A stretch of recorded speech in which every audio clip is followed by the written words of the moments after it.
Setiap minggu keempat di bulan Mei, gereja-gereja anggota PGI, Persekutuan Gereja-Gereja di Indonesia, merayakan bulan Oikumene dan HUT PGI. Pada tahun ini pelaksanaan bulan Oikumene diadakan bertepatan juga dengan peringatan hari ulang tahun yang ke-74 dari PGI. Dalam rangka membangun dan mengembangkan keesaan gereja, maka PGI Wilayah Jakarta melaksanakan pertukaran pelayan firman di antara gereja-gereja anggota PGI pada hari Minggu tanggal 26 Mei, di mana tata ibadah yang akan digunakan minggu depan adalah dari Gereja Kristen Sumatera bagian Selatan.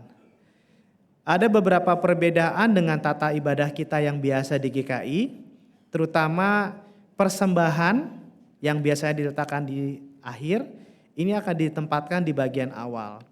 Untuk itu jemaat diharapkan juga menyiapkan diri mengikuti perbedaan liturgi yang akan diadakan khusus minggu depan. Yang keempat mengenai Bina Pranikah.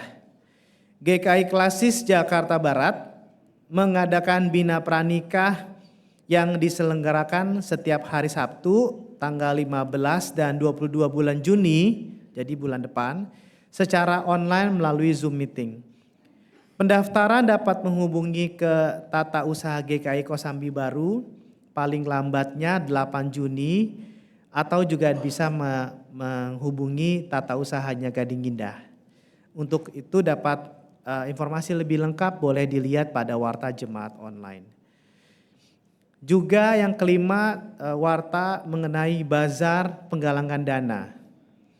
Dalam rangka kita semua membangun pembangunan rumah ibadah GKI di perumahan Jakarta Garden City di Cakung, rekan-rekan kita dari GKI Kayu Putih, Bajem, Jakarta Garden City akan mengadakan bazar penggalangan dana pada hari Minggu 26 Mei di TKK 6 Penabur jam setengah 8 pagi sampai setengah 12. Akan dibuka juga open PO pemesanan pada hari Jumat 24 Mei. Informasi lebih lanjut untuk saudara-saudara yang ingin mendukung pembangunan rumah ibadah di Jakarta Garden City dapat dilihat pada Warta Jemaat Online. Majelis Jemaat mengingatkan agar jemaat simpatisan yang kurang sehat, sekali lagi mungkin yang batuk, pilek ataupun merasa demam, agar terus menjaga protokol kesehatan dengan memakai masker pada saat beribadah dan beraktivitas di lingkungan gereja. Demikian warta lisan pada hari ini. Hari ini kebaktian akan dipimpin oleh Pendeta Emeritus Roni Nathanael. Dan juga kita akan mengadakan ibadah khusus dengan perjamuan tahunan, persembahan syukur tahunan. Jemaat dipersilakan untuk bersaat teduh sejenak sebelum ibadah kita mulai bersama.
kita memasuki kebaktian ini dengan satu keyakinan dan pengakuan bahwa kebaktian ini terjadi karena pertolongan kita adalah di dalam nama Tuhan yang menjadikan langit dan bumi, yang kasih setianya tidak pernah meninggalkan segala perbuatan tangannya, kekal selama-lamanya.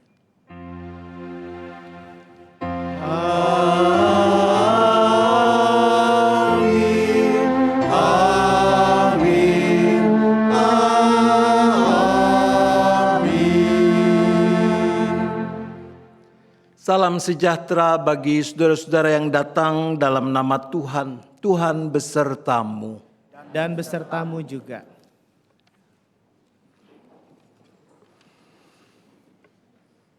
Saudara, kebaktian hari ini istimewa karena sesuai dengan kalender gerejawi, hari ini kita memperingati hari Pentakosta.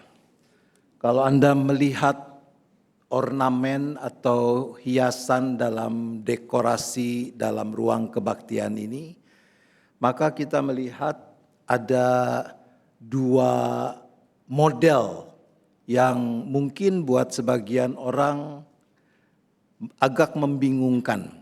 Di satu sisi ada gambar atau ini dibuat dengan begitu bagus, lidah api, lambang, salah satu lambang tentang Roh Kudus.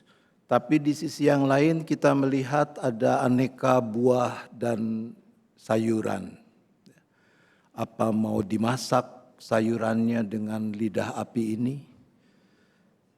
Dari atas tadi saya zoom untuk mencari ada tidak buah yang saya suka. Ternyata tidak ada. Ya, jadi saya tidak akan ikut rebutan bersama saudara-saudara. Kalau ada duren, begitu haleluya amin saya bawa langsung ke depan saudara-saudara ya. Untung tidak ada karena di Palestina tidak ada duren. Jadi hari Pentakosta selain kita memperingati saat dicurahkannya Roh Kudus, secara tradisional yang kita warisi dari perjanjian lama, dia adalah juga hari raya panen. Oleh karena itu di gereja-gereja seperti GKI, hari Pentakosta adalah juga kesempatan untuk mendemonstrasikan, mengungkapkan syukur kita atas berkat yang Tuhan limpahkan kepada kita.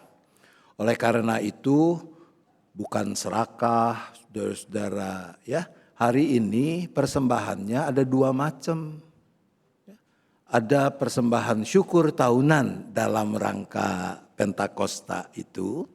Lalu ada lagi tetap kesempatan kita untuk memberikan kolekte minggu. Sebab itu dua hal yang berbeda ya. Dan kita punya panggilan untuk melakukannya. Mari dengan sukacita kita mengungkapkan kerinduan kita untuk menyambut berkat yang Tuhan sediakan lewat kehadiran Sang Roh Penolong.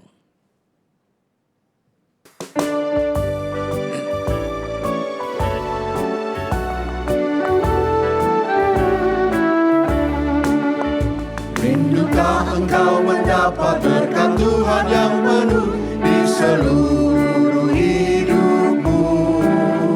Mintalah kepada Bapamu yang janjinya teguh menyertai langkahmu.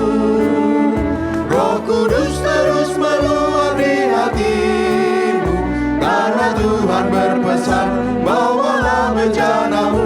Roh Kudus terus meluap di hatimu, pun dengan kuasanya. Bawalah bejanamu yang kosong pada penebus, wahai kawan yang lesu. Dengan hati yang rendah tetap nantikan Roh Kudus masuk dalam hatimu. Roh Kudus terus meluap di hatimu, karena Tuhan Tuhan berpesan, bawalah bencanamu. Roh Kudus terus meluap di hatimu, pun dengan kuasanya.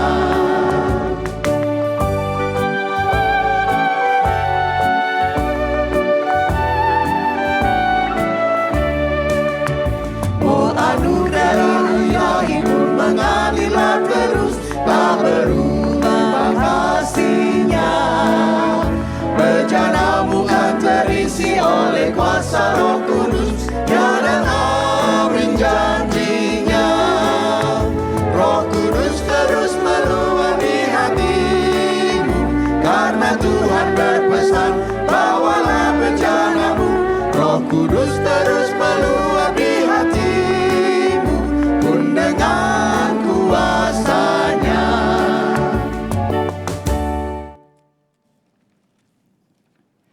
Firman Tuhan di dalam Mika 7 ayat ke-18 berkata demikian. Siapakah seperti engkau Allah yang mengampuni dosa, yang memaafkan pelanggaran sisa umat miliknya sendiri, dan tidak bertahan dalam murkanya untuk seterusnya, melainkan berkenan menunjukkan kasih setia. Marilah di dalam segala kerendahan kita mengakui dosa dan memohon pengampunan dari Tuhan. Silakan umat melakukan pengakuan dosa secara pribadi.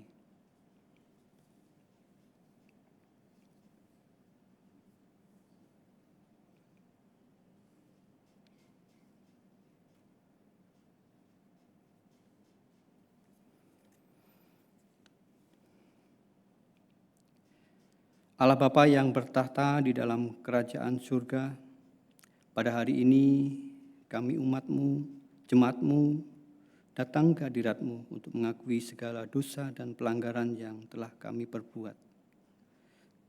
Kami sering berusaha menutupi segala dosa dan pelanggaran yang telah kami perbuat dari hadapan sesama, bahkan dari hadapan-Mu. Kami tahu ya Bapa, Engkau adalah Allah yang Maha Tahu.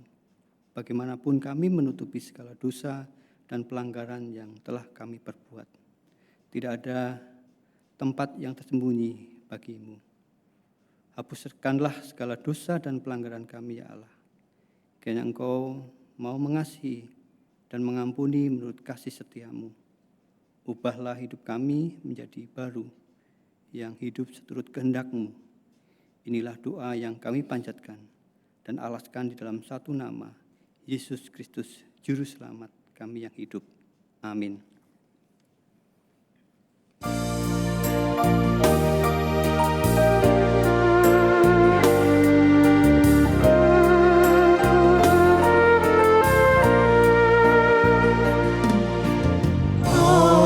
Adakah tempat baginya yang menanggung dosamu?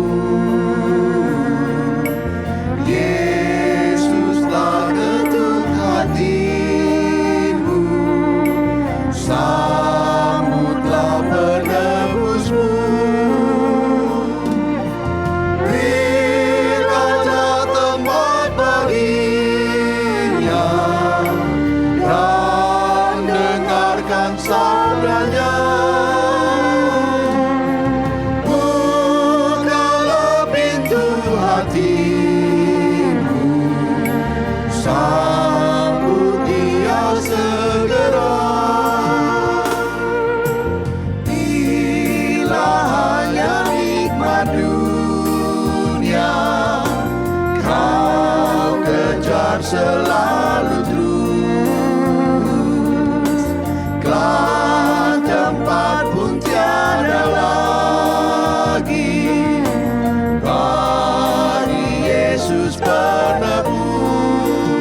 Dalam nama Bapa, Anak, dan Roh Kudus, sebagai hamba Yesus Kristus, saya memberitakan pengampunan dosa bagi setiap orang yang sungguh menyesali, mengakui, dan bertobat dari dosanya. Kemurahan anugerah Allah dinyatakan seperti kesaksian surat Roma pasal 8 ayat 1 dan ayat 2 demikian.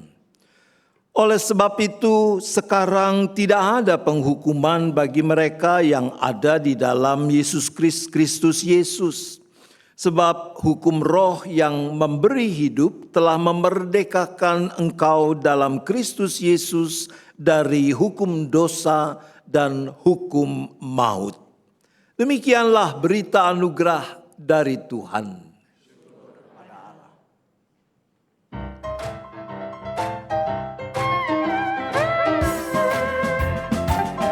Bersukacitalah selalu, tunjukkan wajah gembiramu. Lihat teman di kanan kiri dan di sekitarmu, berikan salam damai. Karena kasih karunia serta pengampunannya diberi. Hiduplah dalam damai, seorang dengan yang lain, itu kehendak Tuhan bagimu. Hiduplah dalam damai, seorang dengan yang lain, itu kehendak Tuhan bagimu.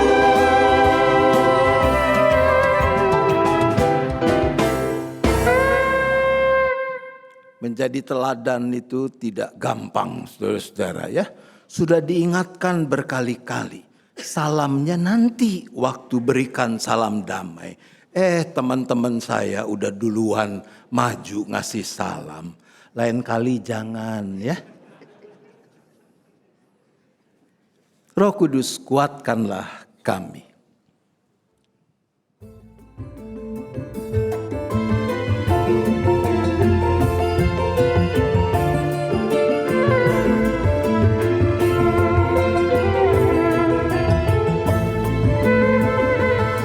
Roh Kudus, kuatkanlah kami jadi saksi, saksi Tuhan di dalam dunia. Roh Kudus, kobarkanlah api kuasa-Mu dalam hati kami yang berdosa. Roh Kudus, kuatkanlah kami jadi saksi di tempat yang penuh rasa benci. Roh Kudus, hiburkan setiap hati sedih dan berilah damai sejahtera.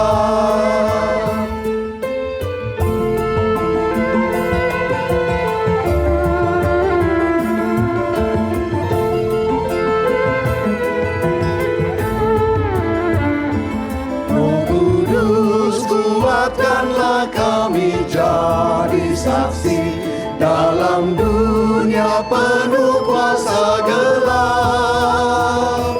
Roh Kudus, pancarkan cahaya ilahi-Mu, tuntun kami mengabdi padamu.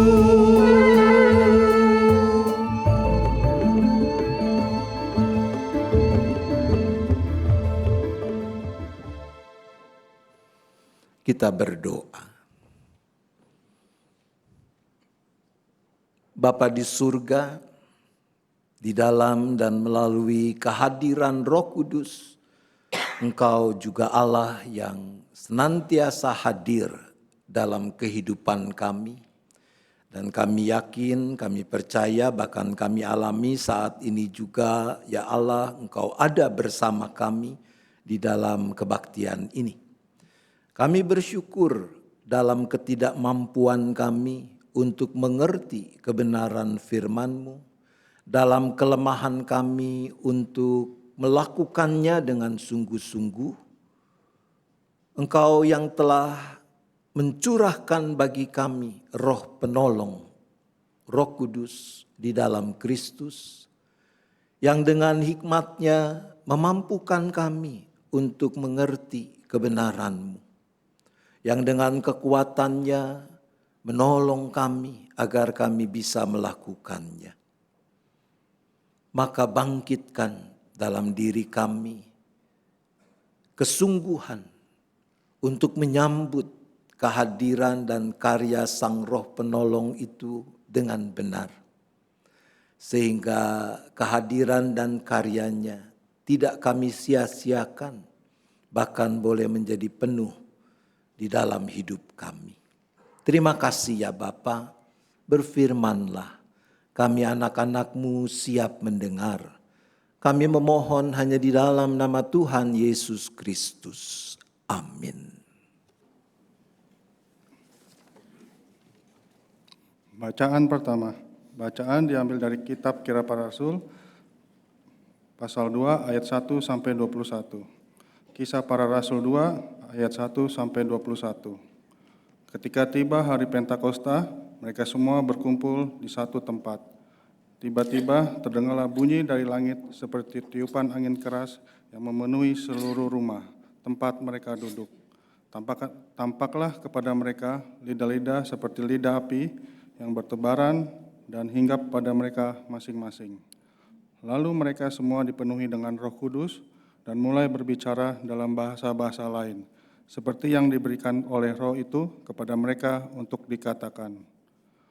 Waktu itu di Yerusalem tinggal orang-orang Yahudi yang saleh dari segala bangsa di bawah kolong langit. Ketika terdengar bunyi itu, berkerumunlah orang banyak. Mereka terkejut karena mereka masing-masing mendengar orang-orang percaya itu berbicara dalam bahasa mereka sendiri. Mereka tercengang-cengang dan heran, lalu berkata, "Bukankah mereka semua yang berbicara itu orang Galilea? Bagaimana mungkin kita masing-masing mendengar mereka berbicara dalam bahasa kita sendiri, yaitu bahasa tempat kita dilahirkan?" Ketika orang Partia, Media, Elam, penduduk Mesopotamia, Yudea dan Kapadokia, Pontus dan Asia, Frigia dan Pamfilia, Mesir dan daerah-daerah Libya yang berdekatan dengan Kirene, pendatang-pendatang dari Roma, baik orang Yahudi maupun penganut agama Yahudi, orang Kreta dan orang Arab. Kita mendengar mereka berbicara dalam bahasa kita sendiri tentang perbuatan-perbuatan yang dilakukan Allah. Mereka semuanya tercengang-cengang dan sangat termangu-mangu sambil berkata seorang kepada yang lain, "Apa artinya ini?" Namun yang lain menyindir, mereka sedang mabuk oleh anggur manis. Lalu Petrus bangkit berdiri dengan ke-11 rasul itu, dan dengan suara nyaring ia berkata kepada mereka, "Hai orang-orang Yahudi dan semua orang yang tinggal di Yerusalem, perhatikanlah perkataanku ini dan ketahuilah, orang-orang ini tidak mabuk seperti yang kamu sangka, karena hari baru pukul 9. Tetapi tentang itulah apa yang difirmankan dengan perantara Nabi Yoel. Akan terjadi pada hari-hari terakhir, demikianlah firman Allah, bahwa aku akan mencurahkan rohku ke atas semua manusia. Maka anak-anakmu laki-laki dan perempuan akan bernubuat, dan taruna-tarunamu akan mendapat penglihatan-penglihatan, dan orang-orangmu yang tua akan mendapat mimpi. Juga ke atas hamba-hambaku laki-laki dan perempuan akan kucurahkan rohku pada hari-hari itu, dan mereka akan bernubuat. Dan aku akan mengadakan mujizat-mujizat di atas, di langit, dan tanda-tanda ajaib di bawah, di bumi, darah, api, dan gumpalan-gumpalan asap. Matahari akan berubah menjadi gelap, gelap gulita, dan bulan menjadi darah sebelum datangnya hari Tuhan, hari yang besar dan mulia itu. Barang siapa yang berseru kepada nama Tuhan akan diselamatkan. Demikian sabda Tuhan.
sekaliannya kau jadikan, kau ciptakan semua dengan hikmat-Mu. Bumi penuh dengan ciptaan. Lihat laut itu besar dan luas, binatangnya banyak tak terbilang, dan di situ berlayarlah kapal-kapal, Leviathan bermain dengannya. Datanglah Tuhan, kirimlah Roh-Mu, baruilah muka bumi. Datanglah Tuhan, kirimlah Roh-Mu, baruilah muka Semua menanti kau beri makanan, bila kau memberi di punggungnya. Apabila kau buka tangan-Mu Tuhan, mereka kenyang dengan kebaikan. Jikalau wajah-Mu kau sembunyikan, maka mereka pun terkejutlah. Apabila Engkau ambil roh mereka, binasalah semua jadi debu.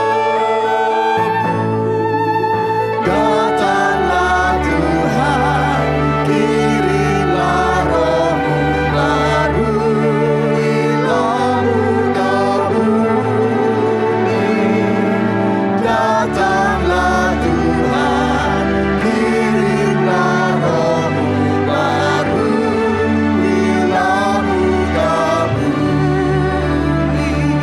Kiranya kemuliaan Tuhan tetap, bersukalah karena karyanya. Dia yang pandang bumi hingga bergetar, gunung yang Ia sentuh pun berasap. Ku nyanyikan baginya selama hidup, dan bermazmur selagi ku ada. Biarlah renunganku manis terdengar, hai jiwaku pujilah Tuhan. Datanglah Tuhan, kirimlah Roh-Mu, baruilah muka bumi. Datanglah Tuhan, kirimlah Roh-Mu, baruilah muka bumi.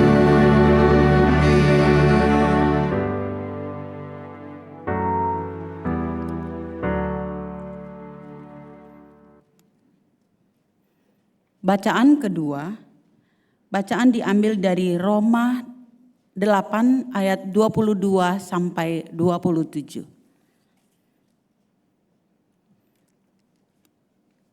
Sebab kita tahu bahwa sampai sekarang segala ciptaan sama-sama mengeluh dan sama-sama merasa sakit bersalin. Bukan hanya mereka saja, tetapi kita yang telah menerima karunia sulung roh, kita juga mengeluh dalam hati kita sambil menantikan pengangkatan sebagai anak, yaitu pembebasan tubuh kita. Sebab kita diselamatkan dalam pengharapan, namun pengharapan yang dilihat bukan pengharapan lagi. Sebab bagaimana orang masih mengharapkan apa yang dilihatnya, namun jika kita mengharapkan apa yang tidak kita lihat, kita menantikannya dengan tekun. Demikian juga Roh membantu kita dalam kelemahan kita, sebab kita tidak tahu bagaimana sebenarnya harus berdoa, tetapi Roh sendiri menyampaikan permohonan kepada Allah dengan keluhan-keluhan yang tidak terucapkan. Allah yang menyelidiki hati nurani mengetahui maksud Roh itu, yaitu bahwa Ia sesuai dengan kehendak Allah memohon untuk orang-orang kudus. Demikian sabda Tuhan. Inilah Injil Tuhan Yesus Kristus menurut Yohanes. Yohanes pasal 15 ayat 26 dan 27, dilanjutkan pasal 16 ayat 4b sampai dengan ayat 15.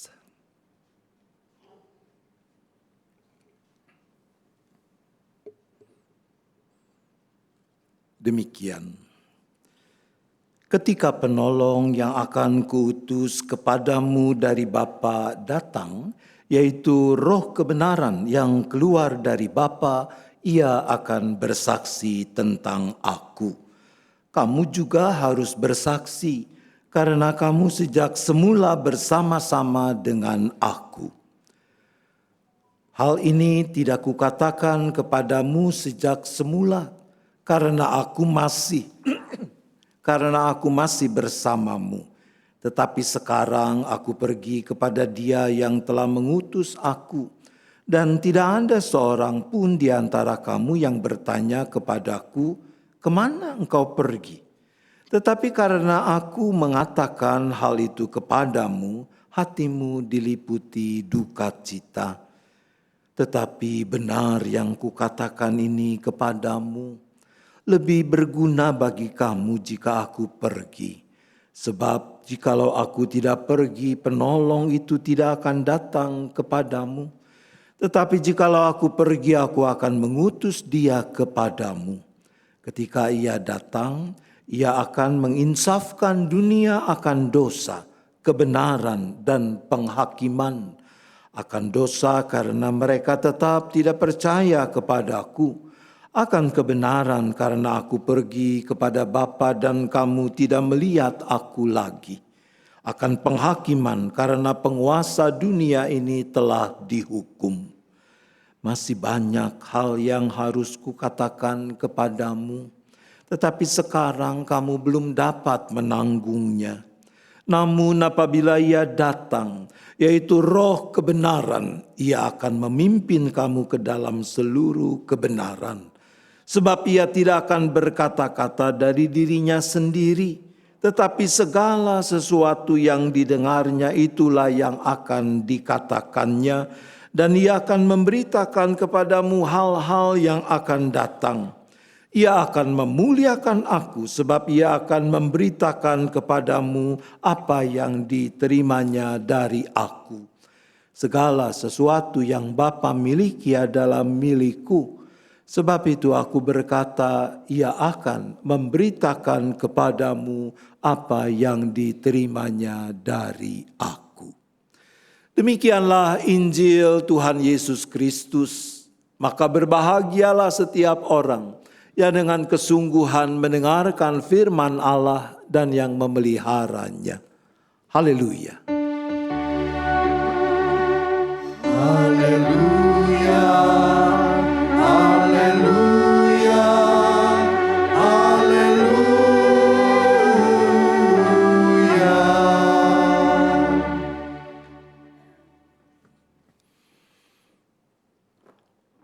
Pernah dengar ungkapan kata-kata seperti anak panah yang lepas dari busur? Pernah dengar ibu bapak saudara ungkapan seperti itu? Ungkapan itu mau mengatakan hati-hati dengan kata-kata yang keluar dari mulutmu.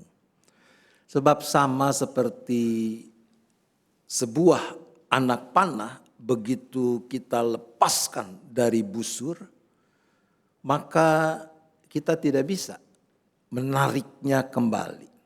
Kecuali kita flash, seperti di film-film itu. Pernah nonton film Flash? Dia bisa lari begitu cepat. Duluan dia nyampe dari anak panahnya. Ya. Tapi itu kan cuma di film, saudara. Saya kira benar sekali apa yang dikatakan dengan ungkapan sederhana itu. Bahwa kita harus hati-hati dengan kata-kata yang keluar, yang kita ucapkan lewat lidah bibir kita. Karena begitu terucap, kita tidak bisa menariknya lagi.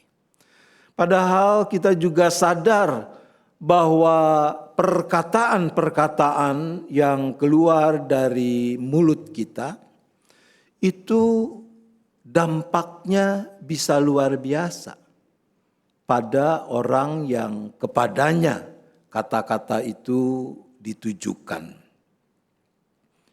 Kata-kata ketika dia diungkapkan, dia bisa menjadi berkat.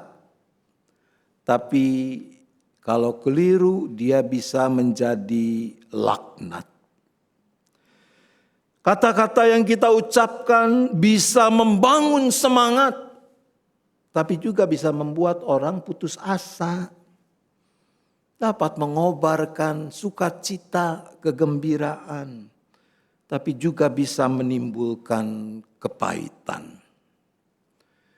Di dalam teori pendidikan misalnya dikatakan, kalau ada anak nih dibesarkan dengan caci maki, dihina, direndahkan, maka dia akan bertumbuh jadi orang yang rendah diri, yang cenderung depresi dan tertutup.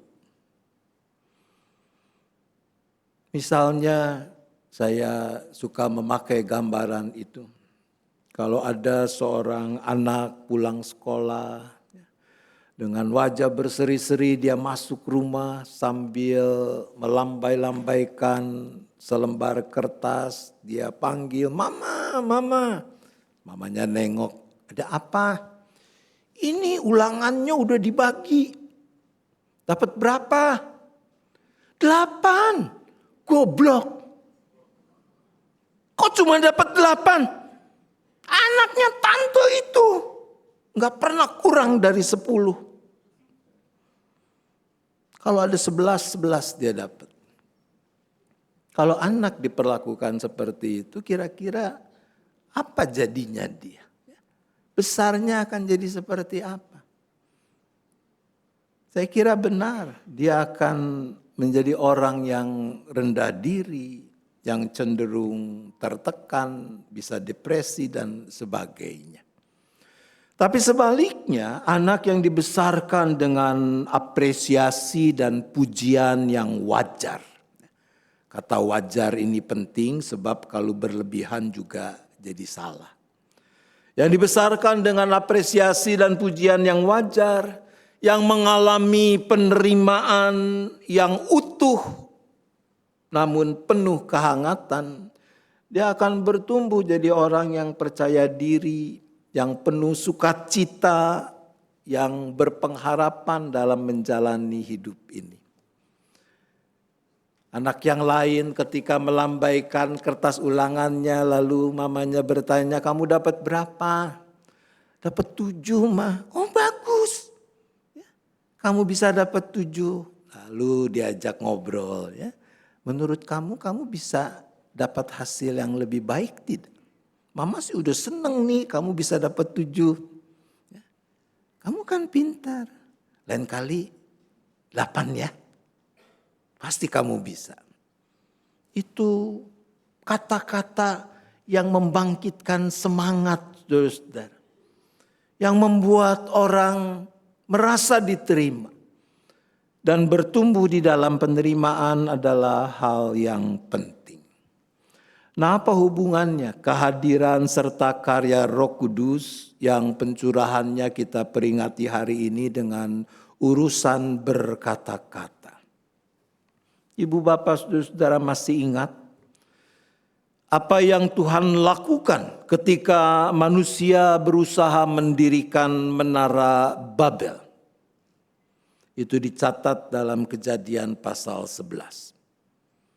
Apa yang Tuhan lakukan? Tuhan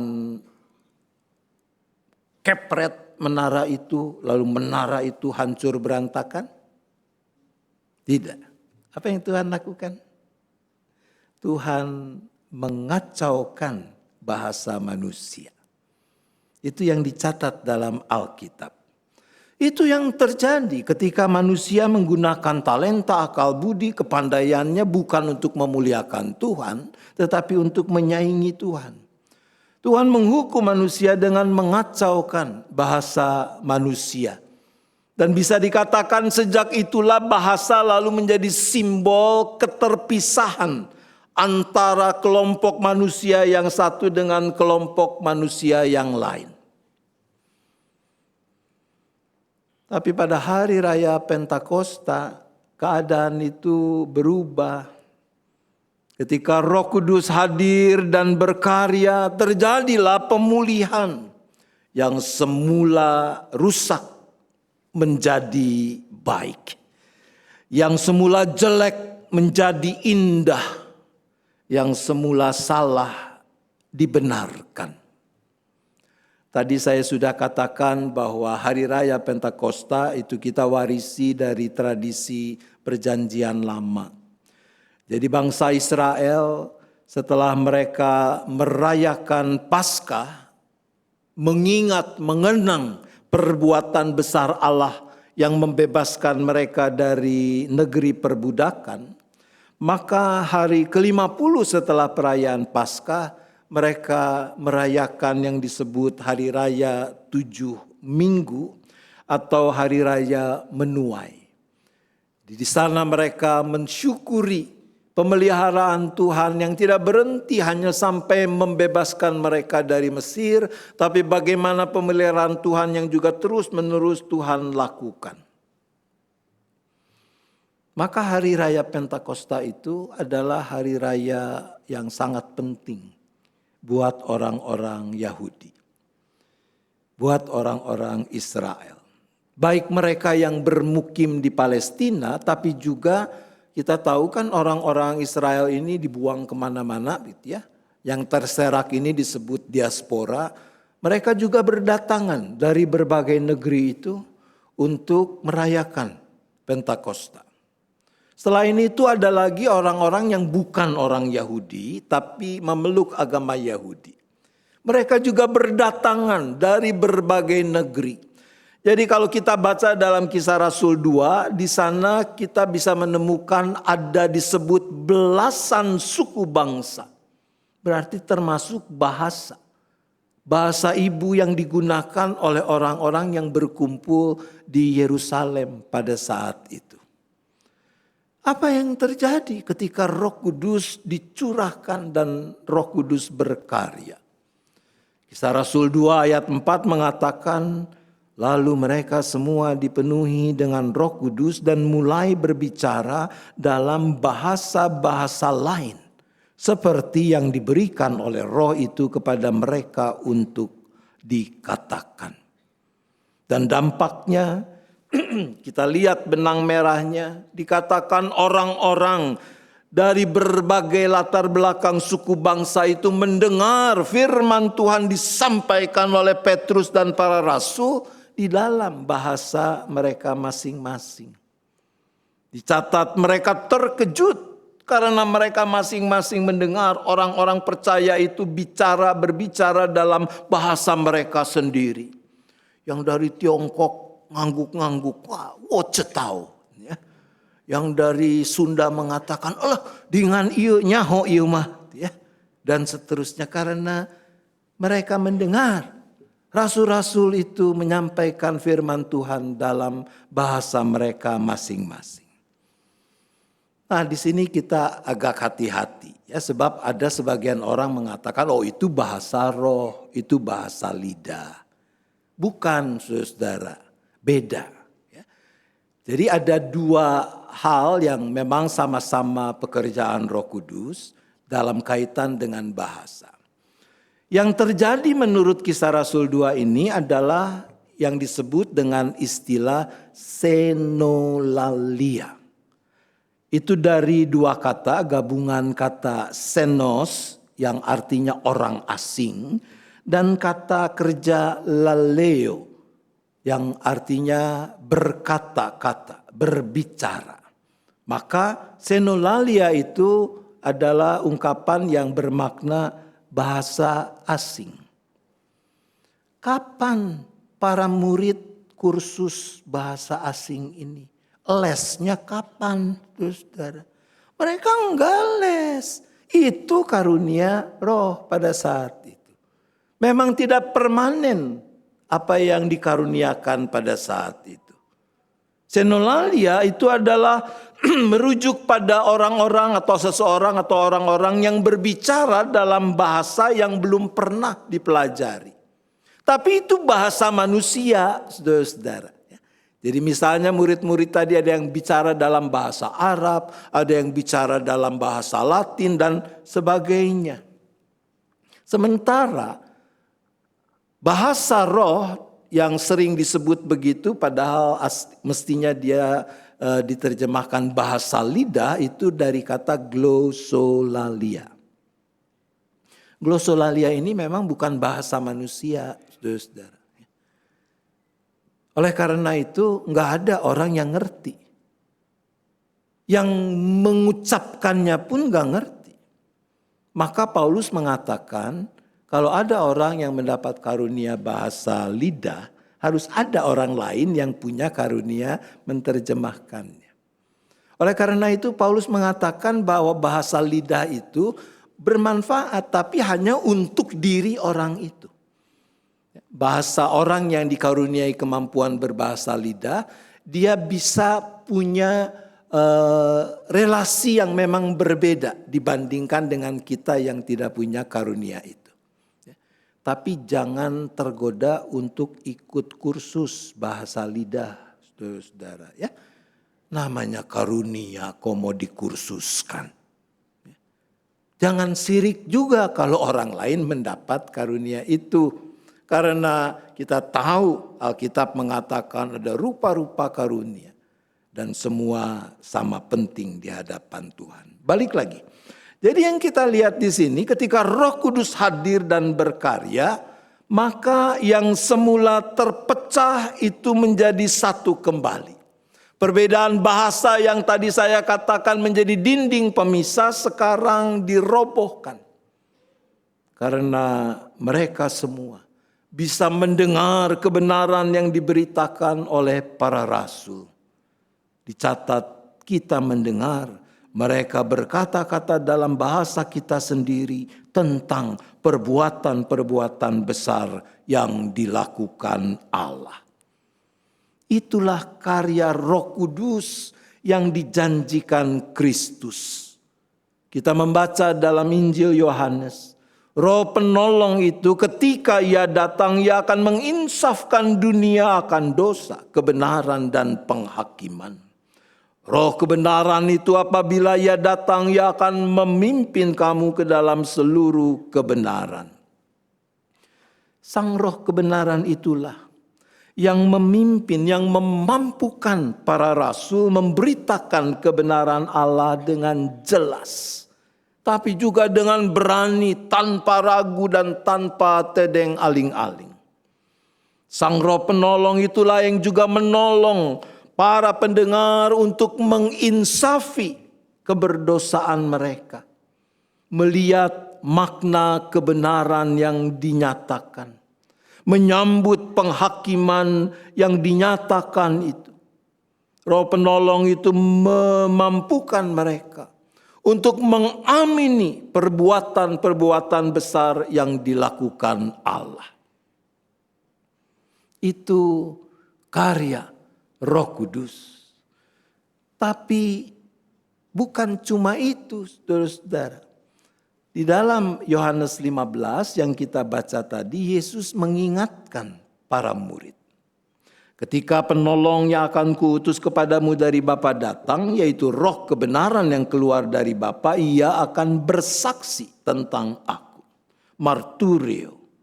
Lalu ayat berikutnya mengatakan kamu juga harus bersaksi. Kata yang sama yang dipakai. Karena kamu sejak semula bersama-sama dengan aku. Sampai di sini sebagian orang menarik nafas lega.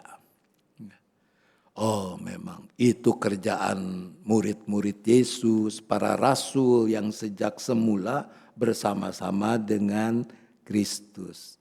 Saya mah enggak, ya saya kan baru kenal Tuhan kan beberapa tahun belakangan. Itu juga dengerin khotbah, enggak ketemu langsung sama Tuhan. Berarti saya bebas dari tugas untuk menjadi saksi. Enak aja. Enggak begitulah saudara-saudara. Panggilan ini adalah panggilan yang Tuhan percayakan kepada setiap orang. Yang mengakui Yesus Kristus sebagai Tuhan dan Juru Selamatnya. Memang agak berbeda. Murid-murid mereka mengalami langsung. Mereka melihat langsung. Memang kita tidak.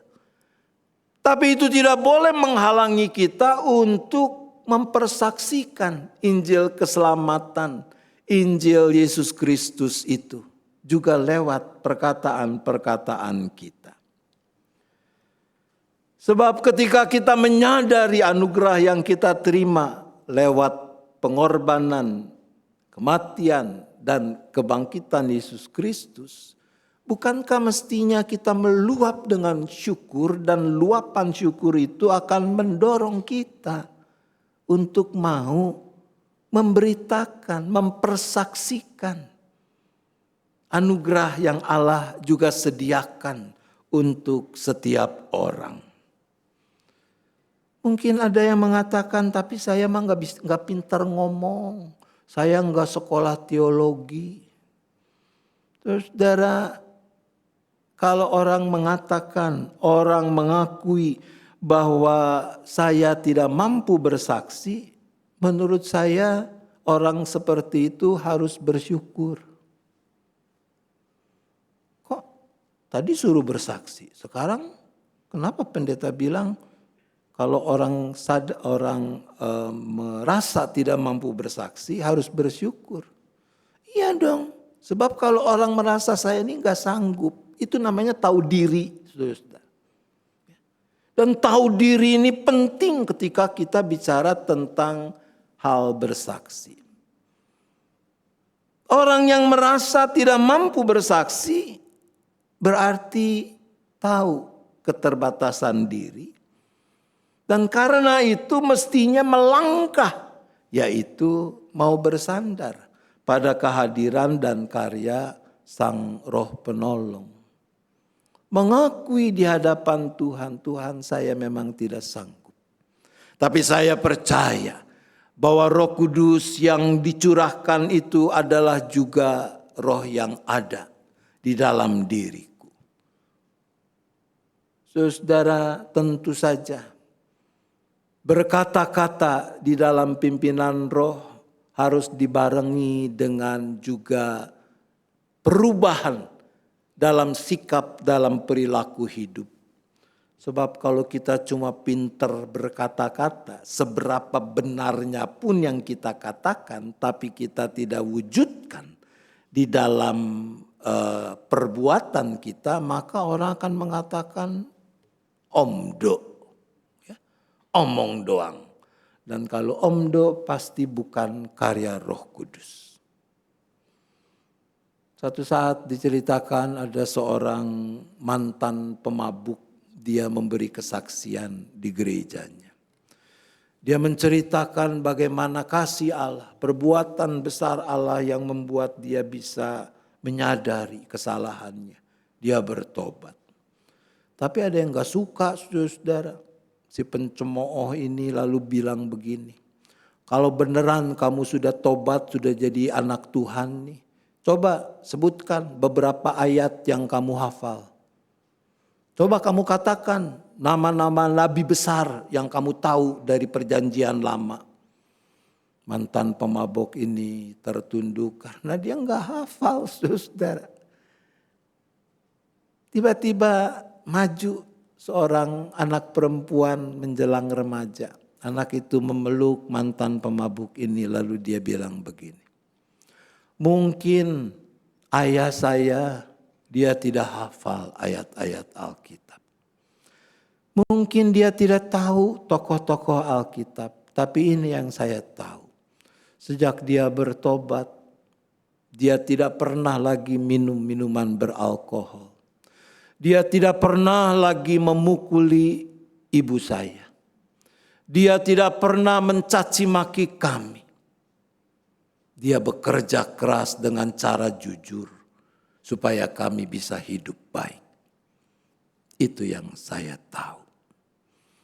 Si pencemooh itu terdiam, jemaat juga diam, tapi tidak lama serempak mereka mengatakan, haleluya, terpujilah Tuhan. Kata-kata yang juga mewujud di dalam sikap, di dalam perbuatan. Karena kita mau menyambut kehadiran dan karya Roh Kudus adalah hidup yang pasti akan memuliakan nama Tuhan. Terpujilah Tuhan. Amin.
marilah kita bersama dengan umat Allah di masa lalu, masa kini dan masa depan, mengingat pengakuan pada baptisan kita menurut pengakuan iman rasuli.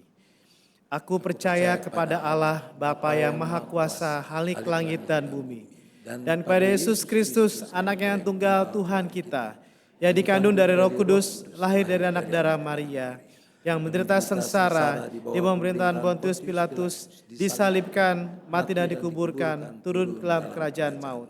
Pada hari yang ketiga, naik ke surga, duduk sebelah Allah, Bapa yang Maha Kuasa, dan dari sana akan datang untuk menghakimi orang hidup dan mati. Aku percaya kepada Roh Kudus, gereja kudusan am, persekutuan orang kudus, pengampunan dosa, kebangkitan orang mati, dan hidup yang kekal. Amin. Bagus ya paduan suaranya tadi. Mestinya saya ikut nyanyi, cuma karena jarang latihan saya bilang jangan. Sebab kalau yang satu goyang ke kiri, saya goyang ke kanan kan jadi nanti bagian tengahnya tabrakan. Kalau itu paduan suara anak sekolah minggu kita seneng kalau lihat ada yang tabrakan ya. Kita happy. Tapi kalau paduan suara udah tua-tua begini masih tabrakan juga kan, nyebelin saudara. Jadi mendingan saya enggak ikut. Ya. Mari kita bersyafaat. Bapa, kami bersyukur karena Engkau tidak pernah meninggalkan kami sendirian. Di dalam Kristus Engkau telah perlengkapi kami dengan Roh Kudus, Roh penolong, Roh kebenaran itu. Bapa, mampukan kami untuk terus merawat relasi yang makin hari makin kuat dengan Sang Roh penolong, Roh kebenaran itu. Agar kami makin dimampukan untuk berkata-kata di bawah dan di dalam pimpinan Sang Roh penolong, sehingga kata-kata yang keluar dari bibir kami boleh menjadi berkat yang mendatangkan sukacita, membangkitkan semangat, memberi pengharapan bagi orang-orang yang mendengarnya. Tapi juga kekuatan Sang Roh penolong memampukan kami untuk mewujudkannya dalam keseharian hidup kami, sehingga kesaksian yang utuh yang boleh kami hadirkan bukan cuma lewat perkataan, tapi juga sikap dan perbuatan yang selaras. Dengan kerinduan itu ya Bapa, kami terus berdoa bagi makin terwujudnya kedamaian, perdamaian di muka bumi ini. Bagi upaya-upaya penyelesaian konflik secara damai. Kami percaya bahwa rancangan-Mu bagi kehidupan umat manusia ini adalah rancangan damai sejahtera. Kami juga tetap berdoa bagi bangsa dan negara kami. Memohon hikmat, kemauan, keberanian yang Tuhan boleh lengkapi kepada para pemimpin bangsa kami. Agar mereka selalu mau memilih hanya apa yang benar. Melakukan dengan cara yang benar sehingga mendatangkan kebaikan, kedamaian, kesejahteraan bagi segenap bangsa tanpa terkecuali. Kami berdoa bagi gereja-gereja yang Tuhan hadirkan untuk berperan serta mengerjakan misi Allah di tengah-tengah bangsa dan negara ini, termasuk Jemaat GKI Gading Indah.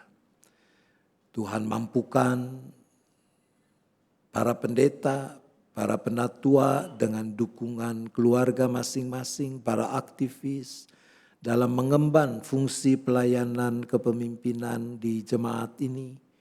Sehingga lewat rupa-rupa kegiatan dalam hidup persekutuan, pelayanan dan kesaksian sebagai gereja, kami boleh menjadi gereja yang sungguh-sungguh hidup, yang memuliakan nama Tuhan, yang menjadi berkat bagi orang-orang di sekitar kami, Dan pada saat yang sama kami juga boleh terus bertumbuh di dalam pengenalan akan Engkau, terus bertambah di dalam kesungguhan menjalani hidup selaku anggota tubuh Kristus, selaku umat Tuhan.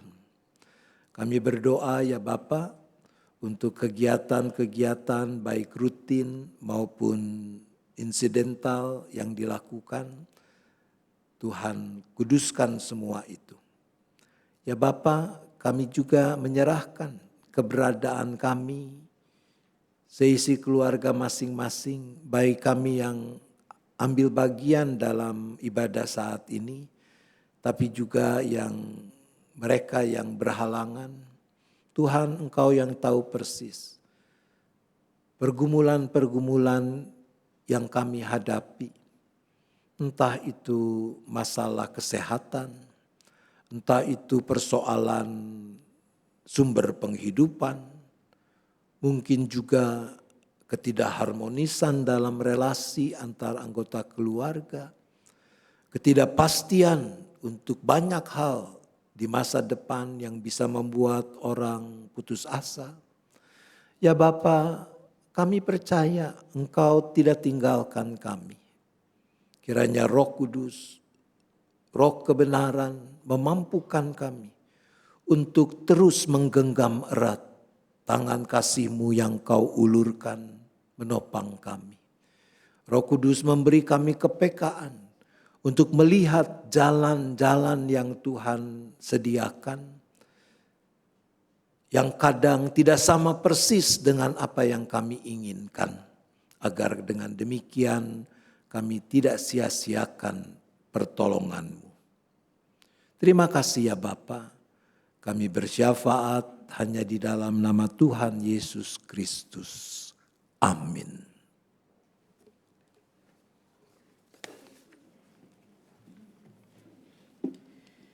Marilah kita menyatakan syukur kepada Tuhan melalui persembahan syukur dengan mengingat firman Tuhan di dalam 2 Korintus 9 ayat 10 sampai 11. Ia yang menyediakan benih bagi penabur dan roti untuk dimakan, Ia juga yang akan menyediakan benih bagi kamu dan melipat gandakannya serta menumbuhkan buah-buah kebenaranmu. Kamu akan diperkaya dalam segala macam kemurahan hati yang membangkitkan syukur kepada Allah oleh karena kami. Hari ini kita akan membawa persembahan kita ke depan dan mari kita saksikan video berikut ini.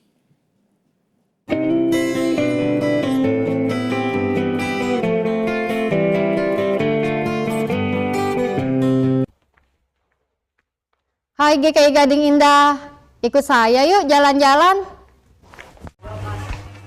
Saya ada di pasar buah dan sayur, jadi ingat untuk dekorasi Pentakosta untuk memperingati Hari Pencurahan Roh Kudus tanggal 19 Mei.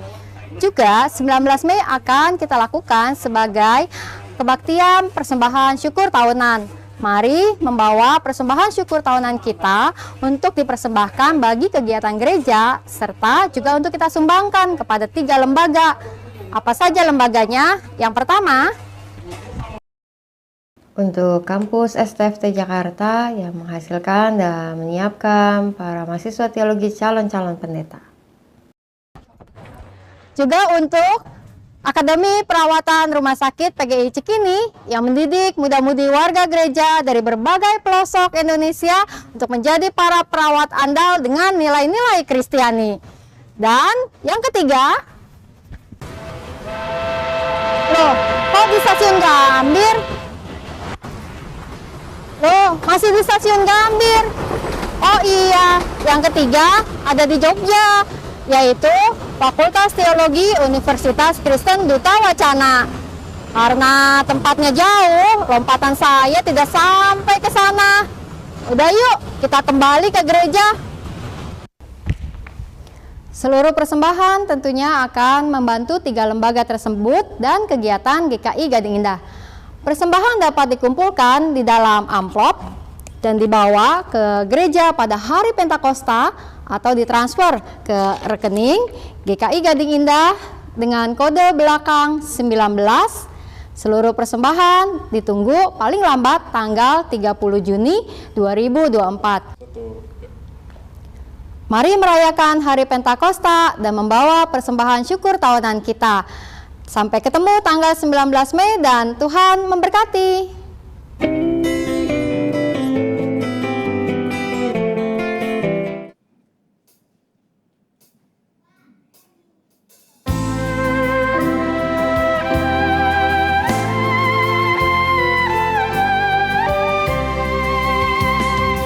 Inilah hari ke-50, hari Pentakosta. Panen pertama menjadi namai panen dari Paskah. Untuk siapakah hasil pertama ini? Untuk Tuhan sumber anugerah. Biji benih yang telah ditanam dengan air mata, hidup menjadi tumbuhan dan buahnya sudah nyata. Untuk siapakah hasil pertama ini?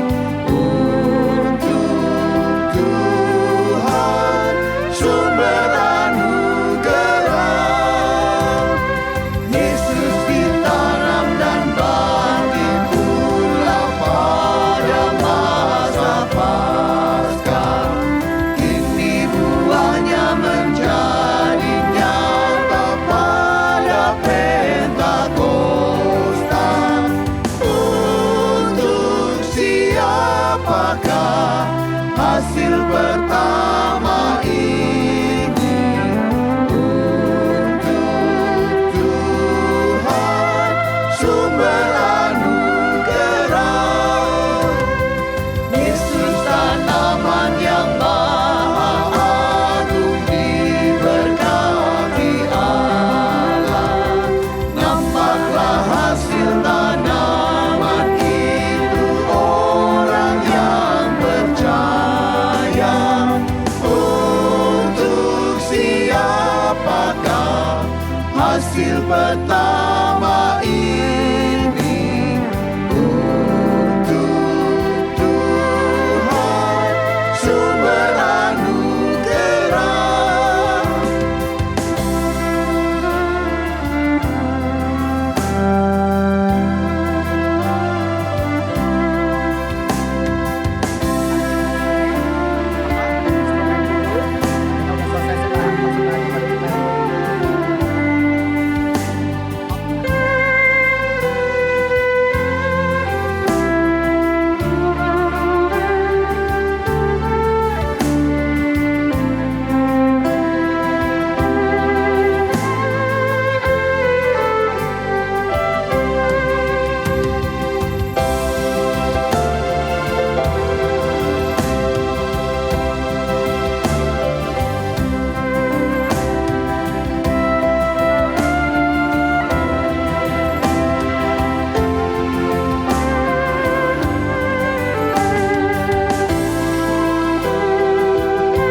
Kita berdoa. Terima kasih Tuhan atas Pentakosta, atas curahan Roh Kudus-Mu pada kami semua. Pada pagi hari ini kami membawa persembahan kami, juga persembahan syukur tahunan yang telah kami siapkan secara khusus untuk Tuhan. Semua ini adalah pemberian dan juga belas kasih Tuhan kepada kami. Kuduskanlah Tuhan persembahan ini agar semua dapat dipergunakan untuk kemuliaan Tuhan melalui semua pelayanan di gereja ini. Tuhan, buatlah kami semua agar kami semua mau mempersembahkan hidup kami untuk melayani lebih lagi di dalam ladang Tuhan dalam kehidupan kami sehari-hari. Buatlah kami juga menjadi saluran berkat yang baik bagi banyak orang yang membutuhkan, dan percayakanlah kami agar menjadi penyaluran berkat yang baik bagi orang lain. Tuhan, kami serahkan persembahan ini ke dalam tangan Tuhan saja. Di dalam nama Tuhan Yesus Kristus kami naikkan doa ini. Amin. Diingatkan lagi sebelum masuk bahwa nanti selesai kebaktian, kalau Anda berminat, Anda boleh pilih buah mana yang mau Anda bawa pulang, sayur mana yang Anda mau jadikan kenang-kenangan. Jadi kalau kenang-kenangan berarti dibawa nanti di laminating, saudara ya, jangan dimakan. Sebarkan wartanya.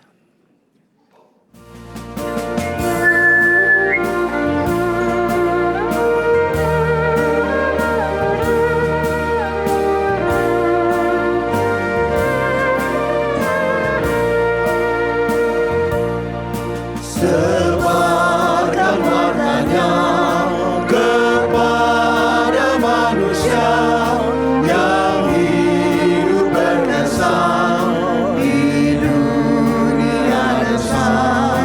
Maklumkan segera berita mulia, penghibur tibalah.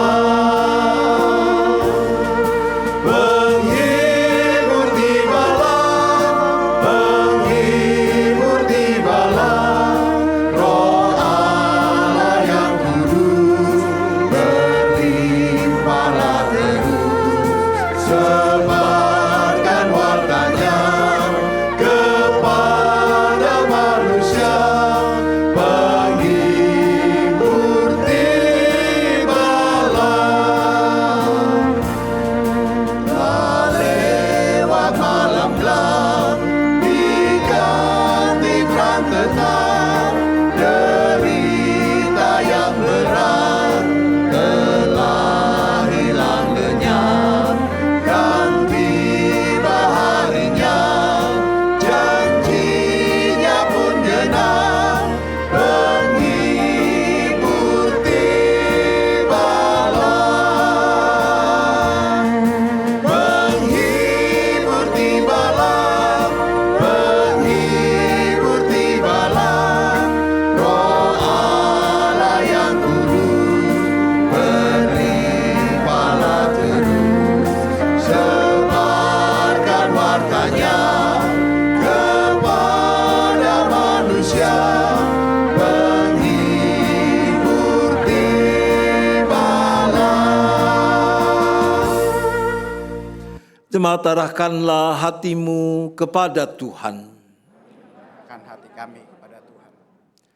Jadilah saksi Kristus. Syukur kepada Allah. Terpujilah Tuhan. Terimalah berkat-Nya. Tuhan memberkati engkau dan melindungi engkau. Tuhan menyinari engkau dengan wajah-Nya dan memberi engkau kasih karunia. Tuhan menghadapkan wajah-Nya kepadamu dan memberi engkau damai sejahtera.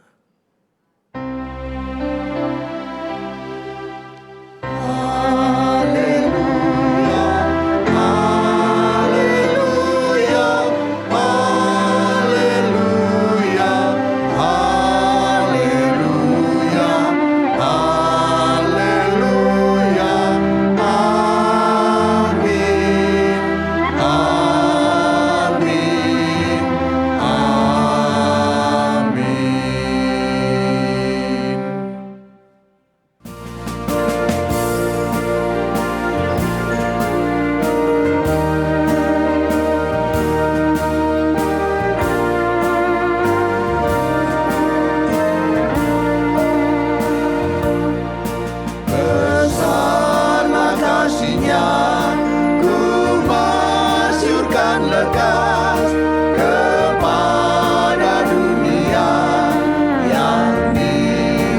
dan jemaat